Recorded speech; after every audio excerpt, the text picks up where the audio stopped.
Por volta do ano de 1890, chegaram a esta localidade, ainda não chamada de 13 de Maio, as primeiras famílias, em sua maioria alemãs, vindas da Colônia Velha, no Rio Grande do Sul.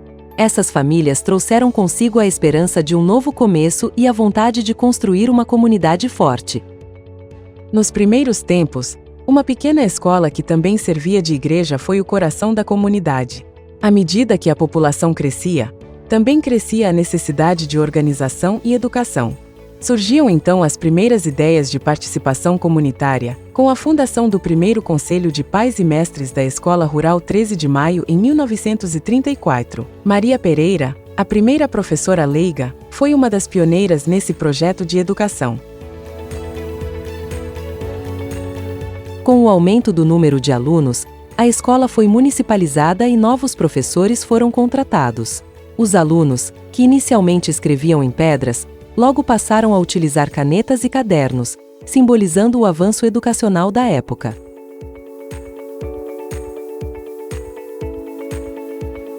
A escola foi oficialmente criada em 12 de fevereiro de 1958.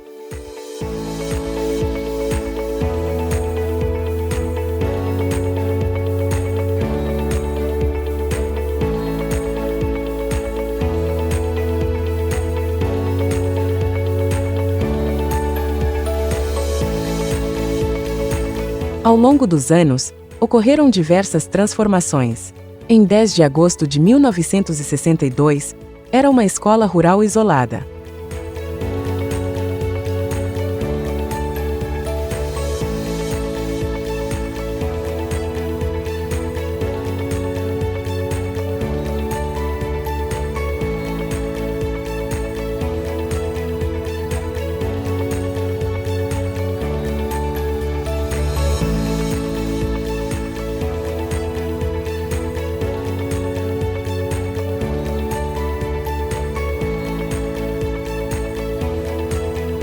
Em 1964, tornou-se uma escola reunida.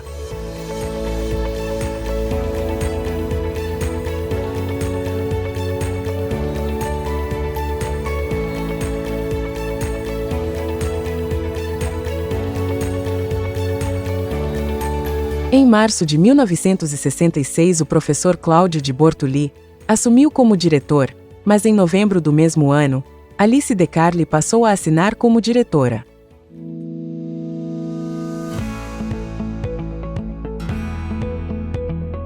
Dona Alice Orsolin De Carli, me parece que a senhora também ajudou aqui no desenvolvimento, principalmente na área da educação, sendo professora.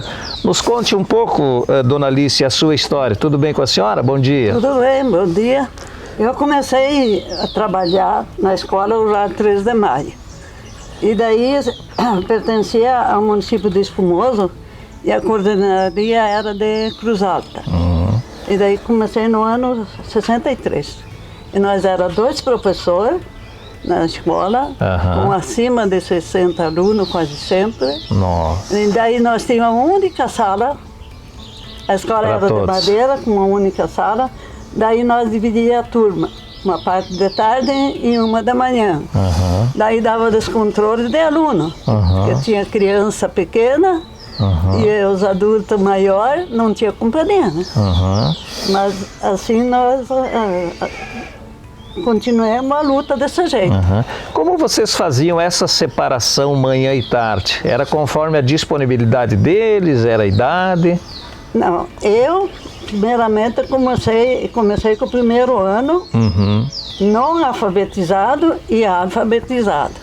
Era muito difícil, imagina, porque nós não tinha livro e se tinha só o quadro, giz e caderno para os alunos copiar. Era tudo levado, o tema feito em casa, a professora tinha que passar. E daí a minha dificuldade maior era trazer o tema em casa, não tinha luz, tinha o lampiãozinho, mãe de família, daí eu tinha que fazer todos os trabalhos manual. E uma turma cheia de alunos, cheia de alunos. Eu cheguei uma vez que eu tinha 42 no primeiro ano, primeira série. Mas, apesar das dificuldades, pode dar sua parcela, né, de alfabetização nesse povo aí da Eu 13. acho que foi muito bem reconhecida pelos alunos até hoje. Eles me reconhecem como uma professora.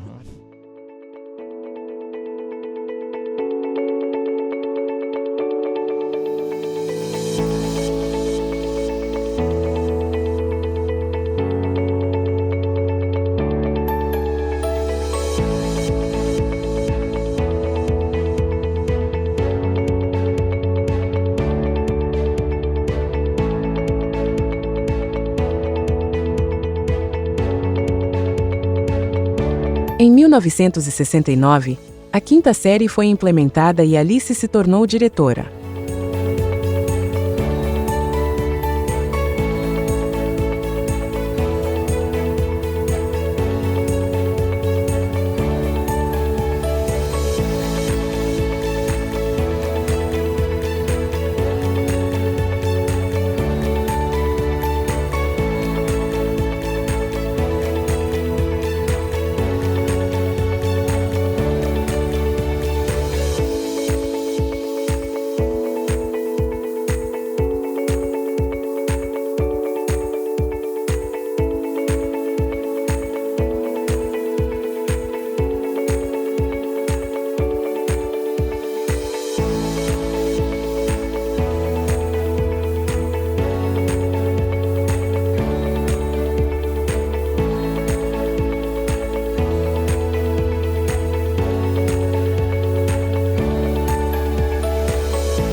Em 1970, ocorreu a inauguração oficial da escola, que até então ainda era conhecida como Escola Rural de 13 de Maio.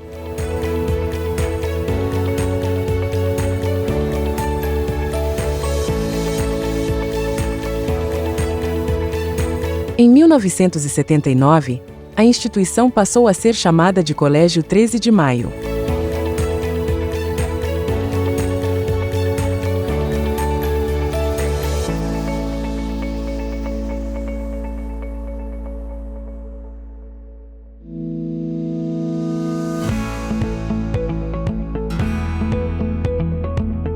Sou a professora Justina Bertol, trabalhei na Escola Princesa Isabel de 1978 a 1982, com M4, que a gente chamava de contrato M4, era, para surpresa minha, foi quando a gente veio para Alto Alegre que eu casei, e a professora Ivoni era diretora da Barão, e ela me disse que eu só podia trabalhar 12 horas.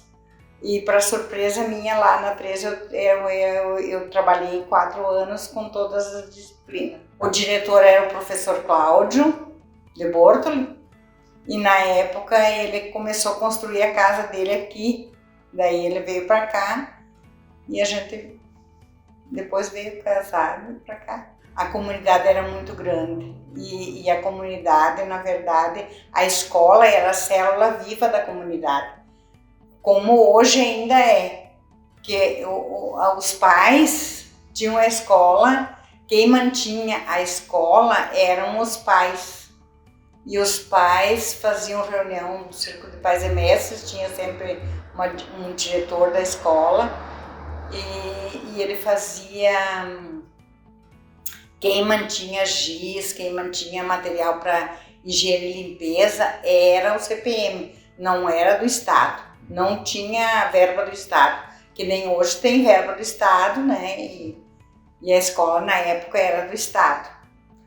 Depois que passou a ser do município, mas na época que eu comecei com a escola estadual. Era tudo comprado, os pais compravam, eu sei que de português, de matemática, de geografia, tinha tudo livro. E os pais compravam, cada família tinha um grupo, e daí, por exemplo, tinha 2, 3 filhos de cada família, daí compravam um kit de português, de matemática, de história, de ciências. Tinha 28 alunos na quinta série, e daí eu trabalhava todos os dias, e trabalhava no sábado com todas as turmas. Daí a professora Nida e o professor Cláudio não trabalhavam, né? Daí eu trabalhava com todas as turmas, trabalhava a educação física, depois às 10 e até às 10 era a educação artística. Era uma dificuldade muito grande, tudo a pé, não tinha transporte, não tinha nada. Era na cara e na coragem. Não tinha nada de tecnologia. Isso aqui, ó, a gente brigava com os alunos porque eles tinham boné na cabeça. Essa era a nossa pendenga, porque eles gostavam de usar boné e a gente dizia que não era para usar. E eles insistiam. Eu lembro que eles todos vinham a pé e o pai, o falecido vovô Júlio, ele me encilhava o cavalo e daí a gente vinha a cavalo totalmente diferente de agora. A prof. Maria era minha avó e daí ela foi professora. Eu sei que o pai sempre contava, imagina se nós tivemos dificuldade, imagina eles, muito mais, né? E daí o vovô Júlio era mais velho da turma e ele vinha a cavalo para 13 e a vovó Maria vinha também. Daí a vovó Maria vinha na frente e ele ficava em casa fazendo serviço para ela poder lecionar. E daí na época era a 25ª, mas era Soledade e tudo pertencia ao município de Soledade. Mas nós quando começamos a trabalhar, já era município de Espumoso. A vovó Maria era leiga. Mas ela, como ela tinha vontade e sabia ler, ela ensinava os outros. Era um tempo muito difícil. Mas existem outras dificuldades que não aquelas daquele momento. Então, as dificuldades de hoje são, eu acho que é questão de relacionamento, que as pessoas têm muita dificuldade de se relacionar, as pessoas são muito individualizadas. E na época não, era um por todos e todos por um, né? Porém, hoje é isso aí que nós temos. As pessoas criticam muito os jovens de hoje. Porém, eu digo, pela experiência que eu tive, que os jovens estão no mundo que nós adultos deixamos para eles. Se eles estão assim, é porque nós adultos queremos ou deixamos o mundo para eles, desta forma. E a gente dizia assim que na época era importante estudar porque quem tinha estudo, a gente dizia assim, porque tu sem estudo não vai ser nada na vida. Mas não é. Hoje tu tem que ter vontade. Se tu não tem vontade, tu não vai a nada. Muito obrigado a todos vocês aí que tiveram a iniciativa de fazer essa entrevista. Tudo muito bom.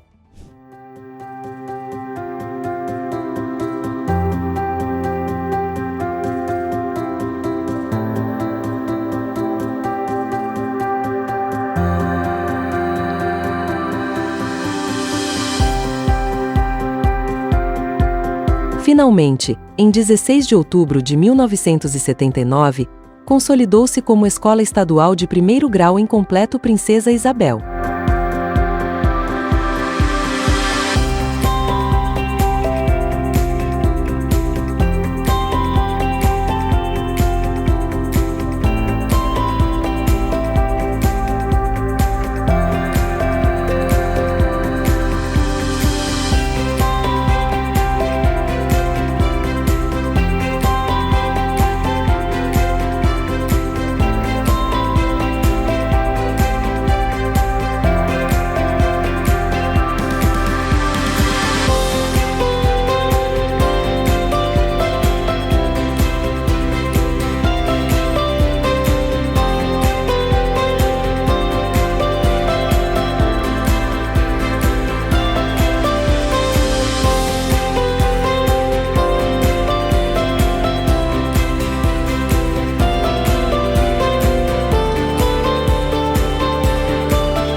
Sou a professora Eli Salete Morgan de Toledo e tive a honra de trabalhar nesta escola de fevereiro de 1989 a dezembro de 1996.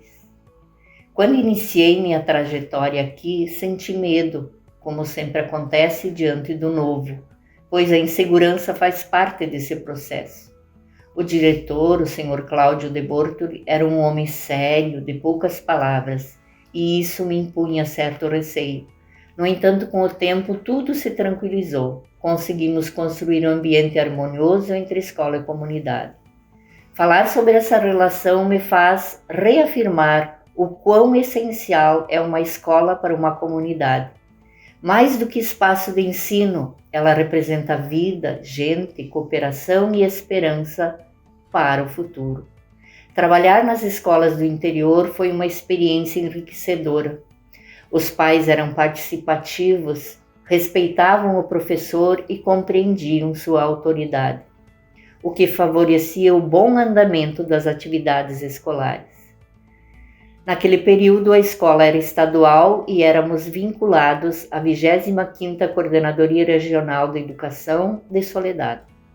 O diretor, em conjunto com os professores, realizava a divisão das turmas e o planejamento das metas para os bimestres. O professor era responsável por realizar o plano de curso, onde continha os objetivos para cada série que iria trabalhar. Naquele período não existia transporte escolar como hoje temos. Então, como o diretor e eu morávamos aqui na cidade de Alto Alegre, a gente se dirigia para lá todos os dias. A sua esposa era funcionária da escola, então íamos nós três. Íamos pela manhã e retornávamos ao meio-dia.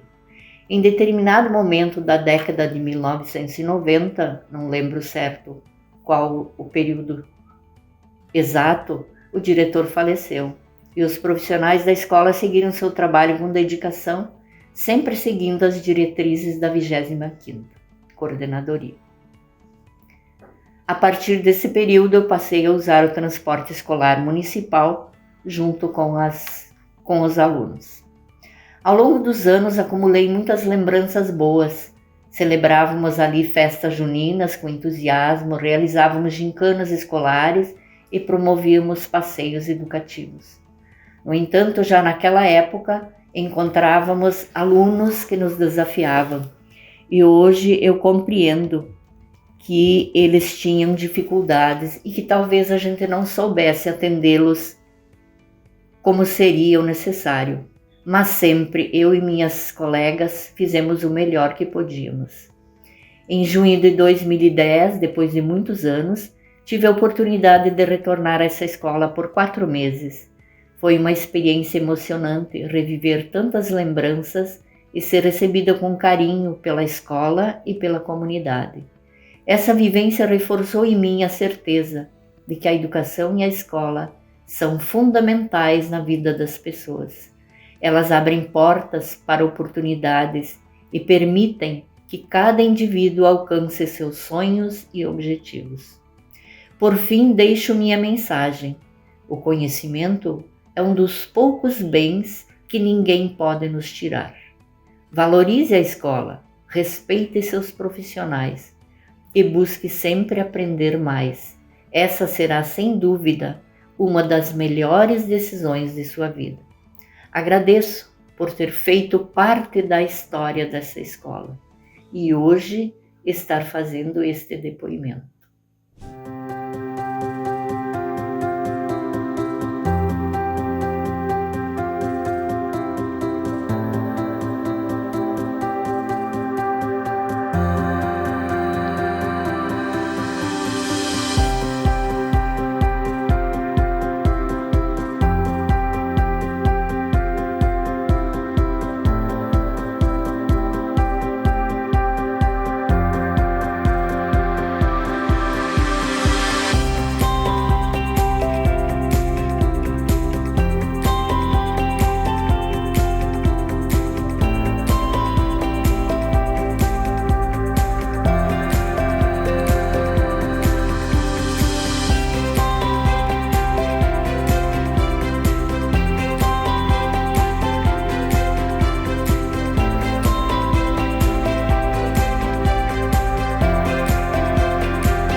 Nos dias atuais, a Escola Princesa Isabel continua a ser um símbolo de educação e dedicação.